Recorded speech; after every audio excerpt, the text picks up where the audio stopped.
तो हेलो दोस्तों, मैं मीत तनेजा आज फिर से एक बार आपके सामने आ चुका हूं और आज हम कुछ नया टॉपिक लेके आए हैं, कुछ इंटरेस्टिंग टॉपिक लेके आए हैं। तो इस टॉपिक का नाम क्या है? आज हम बात करेंगे लाइफ के बारे में। पूरी लाइफ के बारे में कुछ नहीं बात करने वाले, टेंशन मत लो, क्योंकि हमारी लाइफ इतनी बड़ी है कि हम अगर उसे डिस्क्राइब करने बैठे ना तो हमारी आगे आने वाली ज़िंदगी भी टप सकती है। तो इसीलिए मैं आज पूरी लाइफ के बारे में बात नहीं करूँगा, कुछ छोटी छोटी चीज़ों के बारे में बात करूँगा, कुछ बारीकियों के बारे में बात करूँगा जो लाइफ के अंदर हम ऐसे सोचते हैं कि उसके कारण हम परेशान हो जाते हैं। ठीक है, जैसे कि हमारी कुछ एक्सपेक्टेशन होती है लाइफ से, अगर वो फुलफिल नहीं हो पाती तो हम परेशान हो जाते हैं, सैड हो जाते हैं। तो उसके लिए हमें क्या करना है, क्या सोचना है, कैसे प्रिपेयर करके चलना है, और उसके लिए प्रैक्टिकल टूल जो मैं आज आपको देने वाला हूँ वो है क्या। ओके, तो आप उस प्रैक्टिकल टूल को प्रैक्टिस कीजिएगा और उससे देखिएगा कि आपको बहुत चीज़ें आपको अपनी लाइफ के अंदर दिखने लग जाएंगी और आपको बहुत बेनिफिट होने लग जाएगा। बट उससे पहले, वीडियो को शुरुआत करने से पहले सब्सक्राइब अभी जाकर ठोको, और जो भी नए व्यूअर्स आए हैं वो प्लीज़ मेरी पिछली वीडियो जाकर देख लिए। ओके, और सब्सक्राइब ठोककर बेल आइकन का बटन भी प्रेस कर देना। लेकिन एक चीज़ है, यहाँ पर लाइक आप तभी करना जब भी आपको ये पूरी वीडियो पसंद आए। बट एक शर्त है, पहले पूरी वीडियो देखिएगा और जो आपको अच्छा लगे ना इस वीडियो में से आप वो चीज़ें निकाल कर अपनी लाइफ में डाल देना। अब देख लिए, मेरे अंदर इतनी एक्साइटमेंट है ना कि मेरी ज़बान भी फिसल रही है यहाँ पर। कोई बात नहीं, इसी के साथ हम शुरुआत करते हैं, आगे बढ़ते हैं आज के इस वीडियो में। तो चलिए शुरू करते हैं। अब उससे पहले मैं आपको एक चीज़ पूछने वाला हूँ कि आप अगर लाइफ को डिस्क्राइब करेंगे एक लाइन के अंदर या फिर एक पैराग्राफ के अंदर, तो आप कैसे करेंगे? वीडियो को पॉज कीजिए और फिर सोचकर मुझे बताइए कि अगर आपको लाइफ को डिस्क्राइब करना है तो आप कैसे डिस्क्राइब करेंगे। आपकी लाइफ के अंदर आज तक क्या हुआ, किसने क्या रोल प्ले किया, अगर आपको उसको डिस्क्राइब करना हो, आज मैं आपको मौका दे रहा हूँ उसे डिस्क्राइब करने का, तो आप जाके पहले अब सोचिए वीडियो को पॉज कर कि आप कैसे डिस्क्राइब करेंगे। मैं इंतज़ार कर रहा हूँ। मुझे लगता है आपने सोच लिया होगा। अब सब ओके है, हमने सब कुछ सोच लिया है। अब आप जो आपने सोचा है ना उसे बोल दीजिए, मैं सुन लूँगा।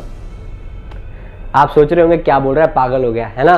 तो एक किस्सा सुनाता हूँ जिसके अंदर मेरे दोस्त ने भी मुझे यही कहा था कि मैं पागल हो गया। ओके, तो मेरे दोस्त ने पूछा कि भाई तू मुझे ये चीज़ बता कि तू अगर अपनी लाइफ को डिस्क्राइब करेगा एक पैराग्राफ में या एक लाइन के अंदर, तो उसे कैसे करेगा।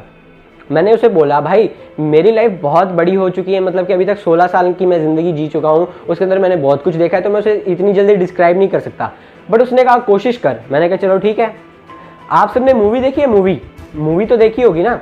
हाँ, 3 घंटे हम आराम से बैठकर ऐसे रिलैक्स होकर एकदम बढ़िया मूवी देख कर आते हैं थिएटर के अंदर, है ना। कोई बात नहीं, वो बात की बात है, देख कर आते हैं, सभी देख कर आते हैं, उस मूवी को देख कर आते हैं। ठीक है, अब वो मूवी देख के सबने देखी है। मैंने उससे पूछा तूने मूवी देखी है? उसने कहा हाँ मैंने मूवी देखी है। तो मैंने उसको कहा भाई मेरी लाइफ भी एक मूवी की तरह है जिसका हीरो मैं हूँ, और मेरे जो सपोर्टिंग एक्टर्स हैं ना वो मेरे गुरु हैं, मेरे मेंटोर्स हैं, और मेरे लाइफ के प्रोड्यूसर और डायरेक्टर जो हैं वो मेरे मम्मी पापा यानी मेरे पेरेंट्स हैं। तो वो हैरान हो गया, वो सोच में पड़ गया कि भाई तू ये क्या बोल रहा है। मैंने कहा हाँ भाई, मैं लाइफ को एक फिल्म बना रहा हूँ और ये रियलिटी में ये चीज़ होती है लाइफ के अंदर जो मैं आगे बताने वाला हूँ। तो उसने बोला कि भाई चल ठीक है यार, मैं मान लेता हूँ कि तेरे मम्मी पापा तेरे लाइफ के प्रोड्यूसर और डायरेक्टर हैं, और साथ में सपोर्टिंग एक्टर जो हैं वो तेरे मेंटोर्स हैं और तेरे गुरु हैं। मैंने उसे कहा भाई ठीक है।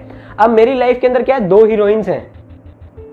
उसके चेहरे पे आपकी तरह स्माइल आ गई। हाँ जी, वो फटाफट बोलने लग गया, भाई जल्दी बता।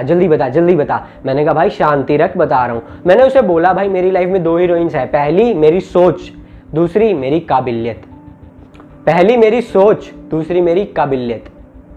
वो भाई उसके पैरों तले जमीन खिसक गई। उसने फ़ोन निकाल लिया अपना और पागल खाने का नंबर डायल कर दिया। उसने कहा भाई ये पागल हो चुका है, इसे उठाकर लेकर जाओ, आज इसे उठाकर लेकर जाओ। आप भी सोच रहे होंगे पागल हो गया है ना। तो यहाँ तक बात नहीं खत्म होती। उसने मुझसे एक और क्वेश्चन पूछा, कहता है विलन कहाँ है, तेरी मूवी का विलन कहाँ है, क्योंकि मूवी विलन के बिना एंड नहीं होती। तो मैंने बोला भाई टेंशन ना ले, विलन भी है। उसने कहा कौन, जल्दी बता। मैंने कहा भाई मेरी लाइफ का जो विलन है ना वो मैं खुद हूँ, मैं खुद। उसने कहा अब तो ये पागल हो गया या मुझे पागल बना रहा है। मैंने कहा नहीं भाई, ना तू पागल है ना मैं पागल हूँ, मैं रियलिटी बता रहा हूँ लाइफ की। हमारी ज़िंदगी के अंदर हम ही विलन होते हैं। अक्सर ये देखा गया है कि हम ही परेशानियां खड़ी करते हैं और हम उन पे बैठ के रोते हैं। अगर परेशानी छोटी सी भी है ना, उसे सोच सोच कर इतना बड़ा कर देते हैं, इतना बड़ा कि जब हम उस पर बैठते हैं तो हम फिर उस पर रोना शुरू कर देते हैं, रिएक्ट करते हैं तो रोना शुरू कर देते हैं, सैड हो जाते हैं। यह हमारी लाइफ के अंदर होता है। हम ही मुसीबतों को बड़ा बनाकर उसे ऐसे समझते हैं कि बहुत बड़ी हो गई और परेशान होना शुरू हो जाते हैं। कभी लाइफ के अंदर हम ये नहीं ढूंढते कि उसके सॉल्यूशंस क्या हैं। ओके, तो मेरे एक सर हैं, उनका मतलब कि मैं बहुत धन्यवाद करता हूँ। उन्होंने मुझे एक लाइन बताई थी और वो उस लाइन ने मेरी मतलब कि मेरी मेंटालिटी चेंज कर दी। उस लाइन ने सर ने वो लाइन बताई, उस लाइन के अंदर ये था कि सर ने बोला कि जो मुसीबत होती है ना, मुसीबत वो हमेशा एक अवसर साथ में लेकर आती है, एक अपॉर्चुनिटी साथ में लेकर आती है। हाँ जी, हमेशा एक मुसीबत अपने साथ एक अपॉर्चुनिटी लेकर आती है। ओके, तो हमें क्या घबराना नहीं है, डरना नहीं है, उससे लड़ना है। ठीक है, तो अब ये तो बात होगी सारी अलग। लेकिन लाइफ के अंदर जो हम कहते हैं ना, लाइफ के अंदर हम एक्सपेक्टेशन है हमारी लाइफ से कुछ, अगर वो फुलफिल नहीं हो रही है तो हम सैड हो रहे हैं। उसके लिए आपको दो चीज़ें मेन समझनी पड़ेंगी। वो दो चीज़ें हैं क्या? अगर हम इन दो चीज़ों को समझ लें, अपनी सोच में बिठा लें, अपने दिमाग में बिठा लें, तो आपको वो चीज़ें समझ आने लग जाएंगी। यहाँ पर मैं आपका ज़्यादा वक्त जाया नहीं करूँगा, जल्दी जल्दी इस वीडियो को एंड तक लेके जा रहा हूँ ताकि आप इस वीडियो को देख पाएँ। क्योंकि मेरा मकसद बड़ी वीडियो बनाने का नहीं है, मेरा मकसद है सिर्फ आपको उस बात तक पहुंचाने का और आपकी सोच में वो चीज़ों को डालने का। तो चलिए मैं आपको वो दो चीज़ें बताने वाला हूँ। आप आराम से बैठ जाइए और ध्यान से सुनिए, इधर उधर गिलास में पानी लेते मत घूमिए। ओके, तो मुझे पता है क्योंकि मैं भी जब वीडियो देखता हूँ ना तो कई बार ऐसा होता है कि मैं गिलास में पानी लेकर जा रहा होता हूँ। ओके, तो कोई बात नहीं, टेंशन वाली बात नहीं है, आराम से बैठिए और ठंडे दिमाग से इस बात को सुनिए। दो चीज़ें हैं। पहली चीज़ है कि हमें टाइम के साथ चलना सीखना है, हमें टाइम के साथ चलना सीखना है। हम क्या करते हैं, अपनी लाइफ के अंदर एक जगह बैठ जाते हैं। कई बार ऐसा होता है ना कि हम लाइफ में ये सोचते हैं कि कोई आएगा हमें आगे लेकर जाएगा, होता ही नहीं होता। जरा सोच के बताइए कि कई बार ऐसी सिचुएशन हमारे अराउंड खड़ी हो जाती है जब हम बैठ जाते हैं और ये सोचने लगते हैं कि भैया जादू होगा, एक चमत्कार होगा और हमारी लाइफ के अंदर कोई आएगा और हमें आगे तक लेके जाएगा। तो भैया क्या होता है कि ना, वक्त टप जाता है लेकिन कोई आता नहीं है। वक्त टप जाता है, कोई आता नहीं है। मैंने एक शेर लिखा था बड़े टाइम पहले कि तू बेवकूफ़ है जो उस वक्त को ना रोक पाया, तू बेवकूफ़ है जो उस वक्त को ना रोक पाया, पर तेरी भी क्या गलती जब उस वक्त ने तुझे बेवकूफ़ बनाया। ऐसा होता है हमारे साथ, हमारी ज़िंदगी में यही सच्चाई है कि हमारे साथ ये चीज़ घटती है। और वो क्या चीज़ है कि हम बैठ जाते हैं, हम ये इंतज़ार कर रहे हैं किसी का कि कोई आएगा हमें लेकर जाएगा, लेकिन ऐसा नहीं होता और उसके चक्कर में वक्त निकल जाता है। उसके चक्कर में वक्त निकल जाता है और हम फिर वक्त की तलाश में बैठते हैं। हम वक्त को तलाश रहे होते हैं कि कब वो वक्त आएगा। वो वक्त आएगा नहीं भैया, वो वक्त गया। तो हमें क्या करना है, वक्त के साथ चलना सीखना है। वक्त के साथ चलना सीखना है। आपको किसी के लिए बैठना नहीं है, किसी का इंतजार नहीं करना है, आपने चलते जाना है। लोग अपने आप आपके साथ जुड़ते जाएंगे। तो उसकी टेंशन मत लीजिए, ये एक छोटी सी बात थी, आप टेंशन मत लीजिए। आपके दिमाग में ये आ रहा होगा भैया अब तूने ये तो कह दिया वक्त के साथ चलना है, वो कैसे चलना है वो मैं आपको अगली वीडियो में पूरा टाइम के बारे में सारा कुछ बताऊंगा। तो उसकी टेंशन मत लीजिए। बट हाँ, कहीं ना कहीं आप मैनेज कर सकते हैं, इस चीज़ को अपने दिमाग के अंदर डाल सकते हैं, एडजस्ट कर सकते हैं कि वक्त के साथ आज चलना शुरू करना है। ओके, तो एक्साइटमेंट आनी चाहिए। अब दूसरी चीज को सुनने के लिए एक अंदर से आवाज आनी चाहिए कि हाँ आज से हम वक्त के साथ चलेंगे और जो दूसरी चीज है उसको ध्यान से सुनेंगे। अब वो है क्या? मुझे लगता है आपको मजा आ रहा होगा अभी तक, अब और भी मजा आने वाला है आगे, क्योंकि आपने इस चीज को बहुत बार सुना है। बट मैं आज आपको वो चीज सुनाऊंगा एक डिफरेंट तरीके से, एक डिफरेंट वे से। तो ध्यान से सुनिएगा, ये एक बहुत अच्छी बात है, रियलिटी बेस्ड स्टोरी है ये। मैं आपको ये चीज़ सुनाता हूँ। तो आपने कभी सुना है, सभी से सुना होगा वैसे तो, कि जो भी होता है अच्छे के लिए होता है। सुना है? हाँ जी, सुना होगा। अगर आप बच्चे हैं तो आप कहेंगे मेरे मम्मी पापा रोज़ ये बोलते हैं। अगर आप बड़े हैं तो आप कहेंगे कि हाँ मेरी वाइफ बोलते हैं। अगर आप वाइफ है तो आप कहेंगे कि मेरे हस्बैंड बोलते हैं। तो अपने आसपास ये मेंटालिटी क्रिएट हो चुकी है कि जो भी होता है ना अच्छे के लिए होता है। लेकिन मेंटालिटी क्रिएट हो गई है, मेंटालिटी अंदर नहीं गई। हमारी सोसाइटी में मेंटालिटी क्रिएट हो गई है कि जो भी होता है अच्छे के लिए होता है, बट वो अंदर नहीं गई। ये रियल लाइफ स्टोरी सुनाने वाला हूं जिससे ये पता चलता है कि जो भी होता है अच्छे के लिए होता है। तो अगर हम कोई भी काम कर रहे हैं ना, तो ये सोचकर करेंगे तो वो काम अपने आप ही बेस्ट होगा, वो काम अपने आप ही बेस्ट होगा। ओके, तो अब मैं आपको वो चीज़ बताता हूँ कि जो भी होता है अच्छे के लिए होता है। अब उसकी एक स्टोरी है, टेंशन मत लीजिए, वो वाली स्टोरी नहीं बताऊंगा, रियल लाइफ स्टोरी बताऊंगा। वो वाली कौन सी? वो राजा महाराजा वाली, वो नहीं बताऊंगा। रियल लाइफ स्टोरी बताने वाला हूँ, रियल लाइफ, मैंने अपनी आंखों से देखा है और कानों से सुना है। तो ध्यान से सुनिएगा इस बात को, हो सकता है कि आपने भी स्टोरी को सुना हो। ये रियल लाइफ स्टोरी है कि एक बार क्या होता है, एक छोटा सा बच्चा होता है। वो छोटा बच्चा क्या करता है, वो बहुत गरीब होता है और उसकी मम्मी की तबीयत ख़राब हो जाती है और वो क्या करता है, एक बढ़िया से हॉस्पिटल में जाके उन्हें एडमिट करा देता है। बट उसके पास इतने पैसे नहीं होते कि वो उस हॉस्पिटल का खर्चा भर पाए। बट वो क्या करता है, कैसे ना कैसे करके जुगाड़ कर कर, हम इंडियंस हैं, जुगाड़ू हैं, तो वो कैसे ना कैसे करके जुगाड़ कर लेता है उन सब चीज़ों का, उन सब पैसों का, और जाके भर देता है सिर्फ एडमिट कराने के लिए, बेड लेने के लिए। अब क्या होता है, डॉक्टर कहता है हम इन्हें इनका इलाज शुरू कर दिया है बट इन्हें दवाइयाँ देनी है, तो आप क्या कीजिए, आप जाकर दवाइयाँ ले जाइए। तो वो जो बच्चा होता है ना, वो सोचता है भाई मेरे पास ना दवाइयों के लिए तो पैसे ही नहीं है और दवाइयाँ इतनी महंगी, 1 रुपया नहीं है मेरे पास। तो वो सोचता है भैया जैसे हमने पहले जुगाड़ लगाया अब फिर लगा लेंगे। तो वो क्या करता है, वो घर जाता है, कुछ खाने के लिए घर जाता है। वो कहता है कि मैं आज कुछ खाने के लिए घर जाता हूँ और कुछ लेकर आता हूँ अपनी मम्मा के लिए। वो घर जा रहा होता है, घर जाते टाइम उसको रास्ते में एक बटुआ मिलता है जिसके अंदर 25,000 रुपये होते हैं, 25,000।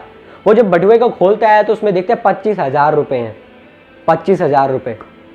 तो एक बार तो उसकी नीयत ख़राब हो जाती है कि भैया कहता है कि 7,000 की दवाइयाँ हैं, ये पर्स अपनी जेब में डाल लेते हैं और जाके दवाइयाँ ले आएंगे। बट यहाँ पर क्या होता है, उसके संस्कार याद आ जाते हैं, उसकी मम्मी की उसको बात याद आ जाती है और वो वहाँ खड़ा हो जाता है। वो इंतज़ार करता है कि जिसका भी ये पर्स गिरा है ना वो ज़रूर आएगा और मैं उसे वो पर्स लौटा दूंगा, मैं उसे वो पैसे लौटा दूंगा। वो वहाँ 5 घंटे इंतज़ार करता है, वहीं खड़ा रहता है। इतनी देर में एक आंटी आते हैं उस पर्स की तलाश में। वो पर्स उठाते हैं, मतलब पर्स उठाते नहीं, वो देखते हैं जहाँ पर पर्स गिरा था, वो देखते हैं इधर उधर देखते हैं कि कहाँ पर पर्स गिर गया उस रोड पर। तो वो जो बच्चा होता है ना, वो देखता है, वो बड़ा सियाना बच्चा था। उसने पूछा आंटी आप क्या ढूंढ रहे हैं? आंटी ने कहा मेरा पर्स गुम गया। अब उसको ये लगा कि भैया इसका पर्स ना हुआ और ये ऐसे ही बोल रही हो तो उसने पूछा आपका आंटी कौन से कलर का पर्स था? तो आंटी ने कहा बेटा मेरा पिंक कलर का पर्स था। तो वो कहते अच्छा पिंक कलर का था, अब मुझे ये बताए आंटी कि उसमें पैसे कितने थे? तो आंटी ने कहा 25,000। उसने क्या किया और शक बढ़ा लिया, उसने कहा भाई ये तो बड़ी मतलब कि वो लग रही है। तो उसने कहा आंटी मुझे आप नोट बता दीजिए कि कितने कितने के नोट थे। तो आंटी ने उसने नोट भी बता दिए, 500 के, 1000 के। पुरानी बात है इसलिए 1000 रुपये तब चलते थे, अभी तो 2000 चल रहे हैं। तो 1000 रुपये के नोट कितने हैं, 500 के नोट कितने हैं, 100 के नोट कितने हैं, सब बता दिए उस आंटी ने। और वो बटुआ उसने क्या किया, उस आंटी को वापस दे दिया। अब वो घर से वापस आ रहा था हॉस्पिटल। जब वो हॉस्पिटल आया ना तो उसने कहा डॉक्टर को कि भैया मेरे पास पैसे नहीं है, मैं सारा जुगाड़ लगा चुका हूँ, मेरे पास अब 1 रुपया नहीं है, आप प्लीज़ ये दवाइयों के पैसे की रियायत कर दीजिए, आप प्लीज़ ये दवाइयों के पैसे मत लीजिए। पर डॉक्टर ने कहा नहीं भैया हमें तो कुछ नहीं पता, आप एक काम कीजिए, आप वो बड़ी मैडम बैठी हैं उस दूसरे ऑफिस में, वहाँ जाकर आप पूछ सकते हैं, वहाँ जाकर आप बात कर सकते हैं इस बारे में। तो वो क्या करता है, वो जाता है वहाँ पर और जाकर पूछता है, नॉक करता है पहले। तो गेट खोलता है ना तो उसको दिखता है कि वो ही आंटी है जिसका बटुआ उसने अभी 25,000 रुपये दिया था। आप इमेजिन कर सकते हैं, कुदरत को देंगे ना, कुदरत को, वो कुदरत वापस देती है। प्रकृति के अंदर जो डाल रहे हैं वो हमारे अंदर वापस आ रहा है। उस बच्चे ने उसी आंटी को उसके पैसे लौटाए थे और जब वो वहाँ हॉस्पिटल में बड़ी महारानी मतलब ये बड़ी डॉक्टर साहबनी जिसके मिलने गया जब, तो वहाँ पे देखा कि वही आंटी बैठे थे जिसका वो पर्स वहाँ पर गिरा हुआ था। उस आंटी ने कहा तुमने मेरे 25,000 रुपये मतलब के बचाए। तो उस आंटी ने कहा कोई बात नहीं बेटा, तुम इतने ईमानदार थे इसलिए मैं तुम्हारी मम्मी का इलाज फ्री में कर दूंगी। वहाँ तक कि उन्होंने जो एडमिट के उनके पैसे लिए थे वो भी वापस कर दिए और जो उनकी दवाइयाँ थी उसका 1 भी रुपया नहीं लिया।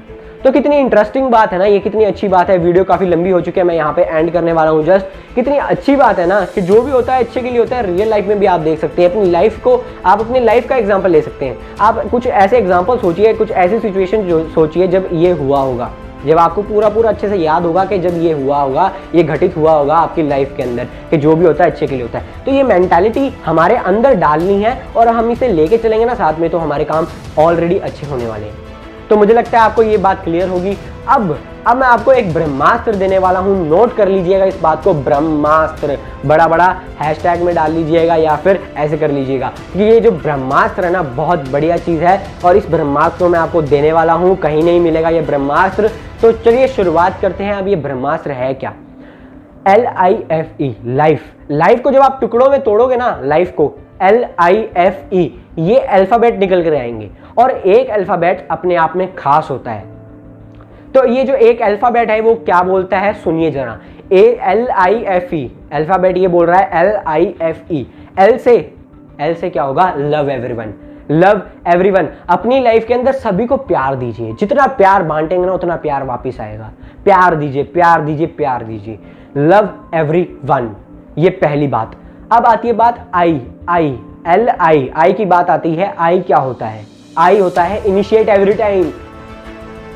आपने मेरी इनिशिएटर वाली वीडियो देखी होगी तो आपको पता है इनिशिएट करना है, इनिशिएट एवरी टाइम। ये लाइफ का बहुत इंपॉर्टेंट पार्ट है। ओके, तो इस पार्ट को हमें कायम करना है, इस मतलब कि हमें इनिशिएट करते रहना।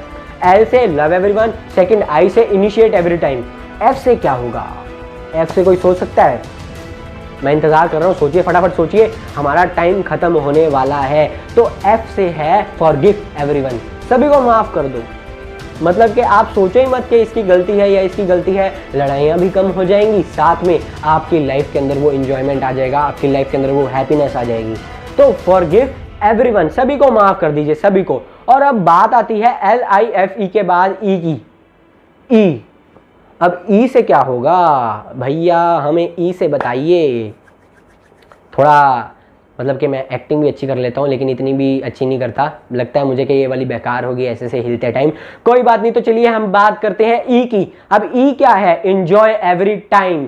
एंजॉय कीजिए, एवरी मोमेंट को एंजॉय कीजिए, चाहे आप हैप्पी मूड में है चाहे आप सैड मूड में है, एंजॉय कीजिए, लाइफ का मजा उठाइए, क्योंकि लाइफ एक बार मिली है, क्या पता अगली बार ना मिले। ये लाइफ ही एक ऐसी चीज है जो हमें भगवान ने दी, पर हम क्या है, भुलक्कड़ हैं, हम हर चीज को भूल जाते हैं, यहाँ तक कि लाइफ को जीना भी। इसीलिए आप क्या कीजिए, लाइफ को, तो लाइफ को जिए, आप इंजॉय कीजिए, आप लाइफ को जितना इंजॉय करेंगे ना उतना मजा आएगा। ओके, तो enjoy every moment of your life, ये बात होगी LIFE की। तो यहां तक आपको अच्छे समझ आ गया। ये ब्रह्मास्त्र था, ये प्रैक्टिकल टूल था जिसपे आप प्रैक्टिस करेंगे तो आपको पक्का पक्का पक्का आपकी लाइफ के अंदर बहुत सारी चीजें अच्छी होने वाली हैं। तो मुझे लगता है आपको वीडियो बहुत पसंद आई होगी, तो प्लीज शेयर करना मत भूलिएगा, क्योंकि साथ में क्या है, अगर आपने शेयर कर दिया तो क्या होगा कि जो दूसरे लोग हैं ना उनकी जो थिंकिंग है वो भी बदलना शुरू हो जाएगी। तो मैं एक मिशन पे चला हूँ जिसके मतलब वो जो मिशन है वो ये है कि मैं आपके साथ एक कनेक्टिविटी बिठा सकूँ और साथ में आपकी सोच को मैं थोड़ा अच्छा कर पाऊँ। ठीक है, तो यही सोच के साथ हम सारे मिलकर आगे चलेंगे और बहुत सारे लोगों को अफेक्ट करेंगे। तो इसीलिए आप शेयर करना मत भूलिएगा। ओके, और लाइक, अब मेरे को लगता है कि वीडियो अच्छी लगी है तो लाइक तो अभी जाके कर दीजिए, और सब्सक्राइब नहीं किया तो भाई कर क्या रहे हो, जाके सब्सक्राइब को ठोको, ठीक है, और बेल आइकन को प्रेस कर दो। तो thank you very much for your presence. और एक बार फिर से हम सब मिलकर बोलेंगे एक ही चीज, हम सब कर सकते हैं। ओके, तो गुड बाय, टेक केयर। इसी के साथ बने रहिए, खुश रहिए, हंसते रहिए और मेरे साथ बने रहिए मी तनेजा के साथ। Thank you.